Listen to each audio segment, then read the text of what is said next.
Every day we follow rules that nobody ever wrote down. We shake hands, we stand in lines, we whisper in libraries.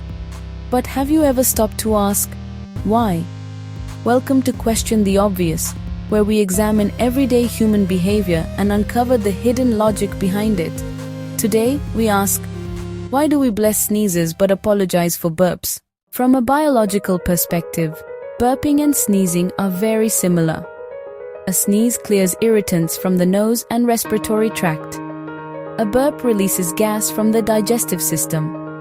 Both are automatic protective reflexes, completely natural bodily processes. Your body doesn't ask for permission before doing either one. Yet socially, we treat them very differently, which tells us something important. The difference isn't biological, it's cultural. Why do people say bless you when someone sneezes? One popular explanation goes back to medieval Europe. During times of plague, sneezing could be an early sign of illness. People would say, "God bless you," as a way of wishing protection.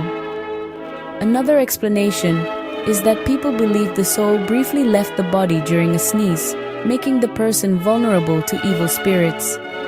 Whether historically accurate or not, the idea stuck. Sneezing became something we comfort people for. Instead of embarrassment, it triggers sympathy. Burping went in the opposite direction. In many Western cultures, burping became associated with poor table manners, lack of self-control, uncivilized behavior, especially in formal dining etiquette. But here's something interesting. In some cultures, burping after a meal is actually a compliment. It signals that the food was satisfying. So the exact same biological action can mean rude in one culture, respectful in another, which shows that the reaction to burping isn't universal. It's social conditioning. What this tiny example reveals is something bigger. Many of our daily social rules feel natural, but they're actually constructed.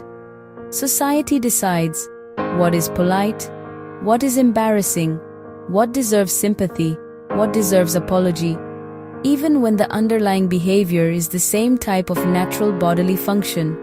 So when someone sneezes, we bless them. When someone burps, we apologize.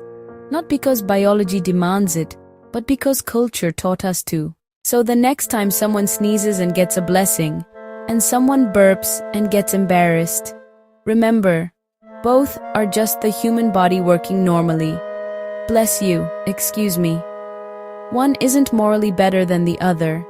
We simply decided it was, and that raises a bigger question. How many other everyday rules in our lives exist simply because we never stop to question them? Welcome to the series, where we start deconstructing the obvious.